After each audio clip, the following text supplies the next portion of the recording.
CBI की custody मिली है। 13 आरोपियों की सीबीआई कस्टडी को मंजूरी मिल गई है। आमने सामने बिठाकर पूछताछ करने की तैयारी अब सीबीआई की है और ये ऐसा मौका होता है जब जो आरोपी है वो झूठ बोलने से पहले भी 100 बार सोचता है, क्योंकि आमने सामने बिठाकर कन्फ्रंट कराकर पूरा सच सामने लाना ही सीबीआई की कोशिश है।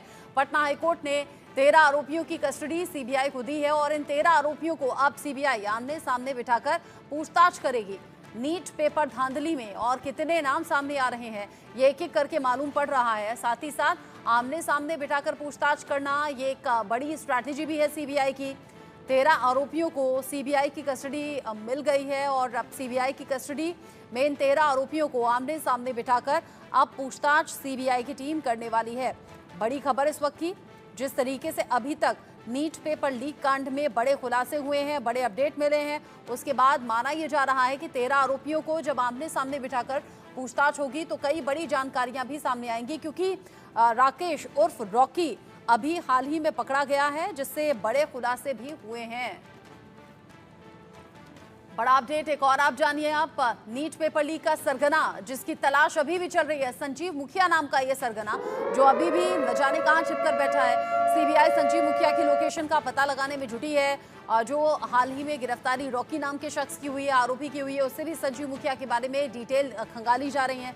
पटना, कोलकाता समेत कई ऐसे शहर हैं जहां पर संजीव मुखिया को ढूंढा जा रहा है। पटना, कोलकाता समेत 4 ऐसे शहर जहां पर सीबीआई ने छापेमारी की है। दर्जन भर से ज्यादा ठिकानों पर सीबीआई ने छापेमारी की है।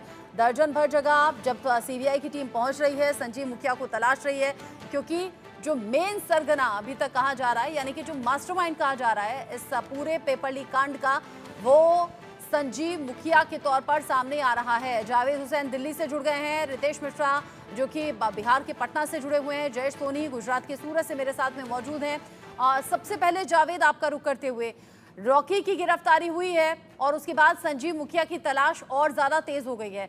अब ये जो 13 आरोपी हैं जिन्हें सीबीआई कस्टडी में लेकर आमने सामने बिठाकर पूछताछ कर रही है, क्या कुछ शक गहरा रहा है और क्या आमने सामने बिठाकर पूछताछ करने में पूरा सच सामने आने के चांसेस हैं? जी बिल्कुल, देखिए जो 13 लोग हैं जिसे पहले ईओयू ने गिरफ्तार किया था इस नीट यूजी स्कैम मामले में, और अब कोर्ट से मंजूरी मिल गई और सीबीआई इन 13 जो लोग हैं, आरोपी हैं, इनको रॉकी यानी राकेश रंजन के सामने कन्फ्रंट कराएगी। इसमें नीट स्कैम में जो पेपर लीक का जो पूरा मामला है, एक सीक्वेंस ऑफ पूरा स्कैम का जो क्राइम है, इसको लेकर एक एक सीक्वेंस को जोड़ने की कोशिश करेगी, क्योंकि जो अमन और बंटी, इसके अलावा ओसिस प्रिंसिपल जो हैं, इसके अलावा इम्तियाज हैं, और साथ ही जो रंजीत और सनी है, इनकी गिरफ्तारी के बाद जो एक sequence of scam paper leak है, वो सीबीआई काफी हद तक एक सीक्वेंस को मैच करने में कामयाब हुई है। अब जो पहले लोग जो पकड़े गए थे ईओयू के जरिए इस पूरे स्कैम में, उनको बैठाकर रंजीत यानी रॉकी से कन्फ्रंट कराया जाएगा। इसमें कई ऐसी चीजों को मैच कराया जाएगा जो बाकी आरोपियों के आमने सामने, क्योंकि सीबीआई अब तक सभी आरोपियों को आमने सामने कन्फ्रंट करा चुकी है। जो लोग इस केस में लग रहा है कि उनसे कुछ चीजें हासिल होनी, क्योंकि देखिए रॉकी अभी गिरफ्तार हुआ है गुरुवार के दिन, और इसके बाद से बंटी, अमन जो कि इनका एसोसिएट है, इसके अलावा ओसिस स्कूल के प्रिंसिपल और वाइस प्रिंसिपल, क्योंकि ये लोग एग्जाम सेंटर और उसी स्कूल में कोऑर्डिनेटर्स थे और वहाँ पे नीट का सेंटर पड़ा था एग्जाम का। उसके अलावा जो पेपर वहाँ पे पहुँचा था, उसके साथ उस बॉक्स के साथ टैंपरिंग की गई थी। इसका मतलब कहीं ना कहीं छेड़छाड़ हुआ था और इस पूरे मामले में पेपर को निकाला गया था। और उसी पेपर का जो एक कोड है, जो हर पेपर्स का अपना एक कोड होता है, वो कोड मिला था प्ले लर्न स्कूल के पास जलावा, जहां पर रॉकी और चिंटू पीडीएफ के जरिए एमबीबीएस के जो छात्र थे उनसे इस पूरे मामले को सॉल्व कराकर वहां पर पेज पे पहुंचाया था। तो अब जो बाकी 13 लोग हैं, क्योंकि इसमें चिंटू देवघर से अरेस्ट हुआ, उसके साथ 5 लोग और अरेस्ट हुए थे, तो ये जो पूरा सीक्वेंस ऑफ स्कैम है, इसमें अब सीबीआई खास तौर से डिजिटल एविडेंस और जो इसके अलावा जो सोशल मीडिया प्लेटफॉर्म का इस्तेमाल किया गया था इस पूरे स्कैम में, उसको पूरा एग्जामिन करना चाह रही। तो जिसके लिए अहम खास है इन 13 लोगों को रॉकी के सामने, क्योंकि ये 13 लोग भी इस पेपर से जुड़े हैं, सबका जो रोल ऑफ स्कैम है सब अलग अलग है। तो इसको पूरी तरीके से मैच करने के लिए, क्योंकि सीबीआई के पास कई ऐसे डिजिटल एविडेंस, उसके अलावा ऑनलाइन जिस तरीके से पेपर गया, किस मेल का इस्तेमाल किया गया, क्योंकि जो कुछ सॉल्वर्स जो गैंग है, जो एमबीबीएस के छात्र हैं, उनके पास ऑनलाइन यानी कि मेल के थ्रू क्वेश्चन पेपर गया था, क्योंकि वो लोग यहाँ पर नहीं आ पाए थे। तो एक हाँ। पूरा जो सीक्वेंस इसको मैच कराने के लिए इंपॉर्टेंट है। और सबसे बड़ी बात यह है कि संजीव मुखिया वो इस वक्त कहाँ पे, क्योंकि जब रॉकी फरार चल रहा था तो इस दरमियान करीब 17 दिन हो चुके थे। तो क्या संजीव मुखिया का जो इस बीच रॉकी से मुलाकात लेकिन हुई थी, बाकी रॉकी आरोपियों से पूछताछ हुई और उनकी निशानदेही पर अगर रॉकी पकड़ा गया है तो सीबीआई को पूरी उम्मीद है और पूरा विश्वास भी कि जल्द ही संजीव मुखिया तक भी जो सीबीआई की टीम है वो पहुंच जाएगी। रितेश मेरे साथ में है। रितेश, बिहार के पटना के अलावा और कौन कौन सी ऐसी जगह है जहां पर संजीव मुखिया को तलाशा जा रहा है, कहां कहां रेड डाली जा रही है सीबीआई के जरिए? बिल्कुल, देखिए, संजीव मुखिया की तलाशी के लिए सीबीआई की टीम देश के अलग अलग हिस्सों में लगातार रेड कंडक्ट कर रही है। जो सोर्सेज है हमारे सीबीआई के अंदर, उनके अनुसार जो है उड़ीसा में भी सीबीआई की टीम जो है उसे ये जानकारी मिली है कि वहां पर छुपा हो सकता है, क्योंकि उड़ीसा से भी इसके कई सारे संबंध निकलकर सामने आए हैं संजीव मुखिया के। इसके अलावा वेस्ट बंगाल में भी लगातार सीबीआई की टीम कैंप कर रही है। न सिर्फ कोलकाता बल्कि वेस्ट बंगाल के अलग अलग शहरों में जहां जहां उसे लग रहा है कि संजीव मुखिया मिल सकता है या उसका लोकेशन ट्रेस हो रहा है, वहां पर वो है। इसके अलावा झारखंड में पहले दिन से ही सीबीआई की टीम लगातार मौजूद है, क्योंकि झारखंड से काफी पुराना नाता है, चाहे वो संजीव मुखिया हो, रॉकी हो, इसके अलावा वो सिकंदर यादवेंदु हो। झारखंड इनके लिए काफी सेफ जगह है और अभी तक ये सारी चीजें वहीं से कर रहे हैं। तो सीबीआई की टीम जो है अलग अलग जगहों पर रेड कंडक्ट कर रही है। इसके अलावा नेपाल में भी सीबीआई की टीम लगातार मौजूद है, क्योंकि नेपाल से ही सबसे पहला इनपुट आया था कि नेपाल में रॉकी और संजीव मुखिया मौजूद हो सकते हैं।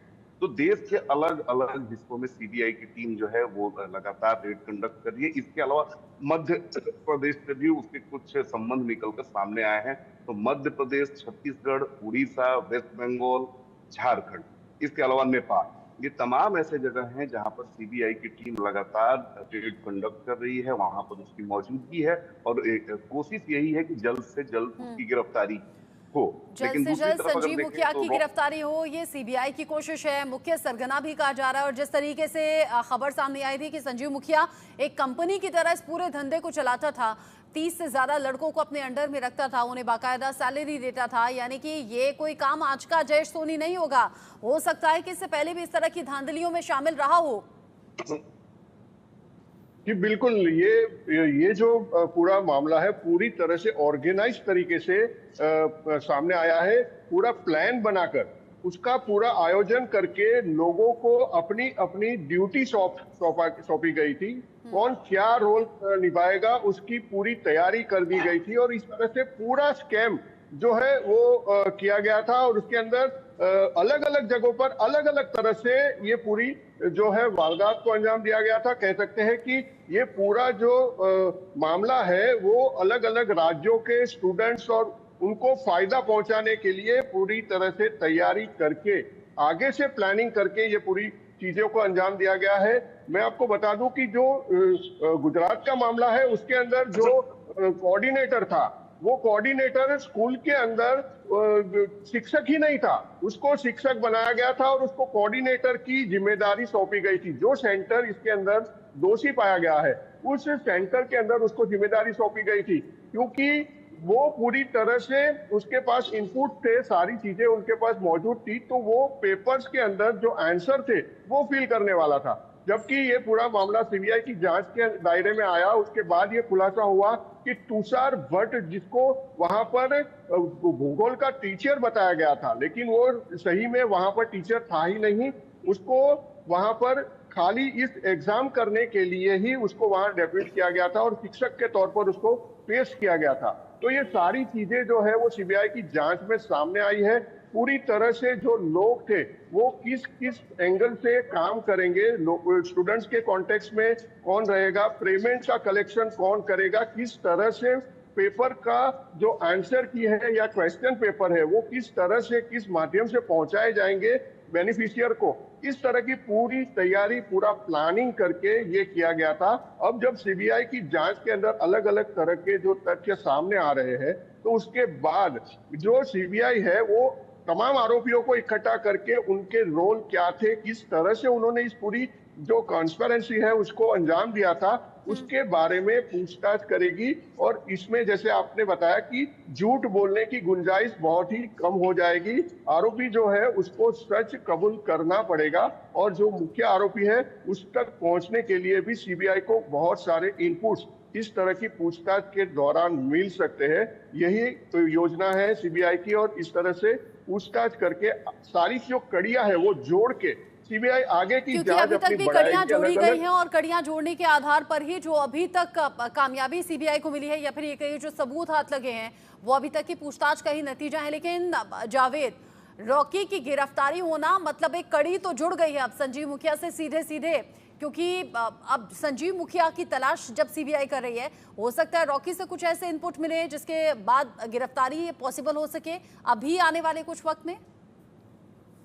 जी बिल्कुल, आपका सवाल बिल्कुल सही है, क्योंकि जिस तरीके से NEET UG scam paper leak मामले में बिहार में 3 और 4 तारीख को पूरी तरीके से ये जो गैंग है इन्होंने उन करीब 35 बच्चों को वहाँ पर प्ले लर्निंग स्कूल में पूरी तरीके से क्वेश्चंस आंसर्स को रटवाया गया और उसी पेपर जो कि हजारीबाग के तक पहुँचना था रांची से, उसका एक पेपर यहाँ पहुँचा।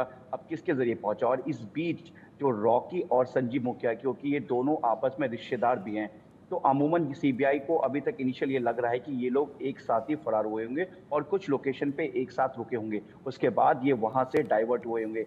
लेकिन रॉकी जो करीब 17 दिन में जो फरार चल रहा था, जिसमें लोकेशन भारत से बाहर नेपाल, इसके अलावा वेस्ट बंगाल, झारखंड, बिहार और दूसरे स्टेट्स का भी नाम सामने आ रहा है। तो ऐसे में अब देखना है कि जो रॉकी है वो संजीव मुखिया से क्या इन बीच में उसका कोई संपर्क हुआ था या किसी सोशल मीडिया के थ्रू या कोई कम्युनिकेट हुआ था किसी और के थ्रू जो इन दोनों के बीच की बात कराई हो, या किसी तरीके का क्या फिजिकली मुलाकात हुआ, क्योंकि बहुत अहम रोल है। और रॉकी की गिरफ्तारी अब सीबीआई के लिए बहुत अहम कड़ी और इसी कड़ी से अब जो सीबीआई की टीम है वो संजीव मुखिया तक पहुंचेगी। लेकिन संजीव मुखिया तक पहुंचने के साथ साथ अब सीबीआई के लिए एक मेन इंपॉर्टेंट ये भी है रॉकी से जानना कि रॉकी के फोन पे जो वो पीडीएफ का पूरा क्वेश्चंस पेपर है वो कहां से पहुंचा, उसका पीछे का चेन क्या है, क्योंकि वो रॉकी नहीं चिंटू कैसे एग्जाम में जो क्वेश्चन पेपर था वो मिल गया, कैसे फिर उनके आंसर्स मिल गए और कैसे इसे अलग अलग जगह सर्कुलेट किया गया और किस किस का क्या रोल रहा। सीबीआई तो एक एक पहलू खंगाल रही है, संजीव मुखिया की तलाश है और बाकी पहलुओं पर भी जांच चल रही है। जावेद हुसैन, जयेश सोनी, रितेश मिश्रा, बहुत शुक्रिया आप सभी का मेरे साथ में जुड़ने के लिए और ये ताज़ा अपडेट दर्शकों तक पहुंचाने के लिए। आगे बढ़ेंगे, बड़ी खबर जयपुर से है।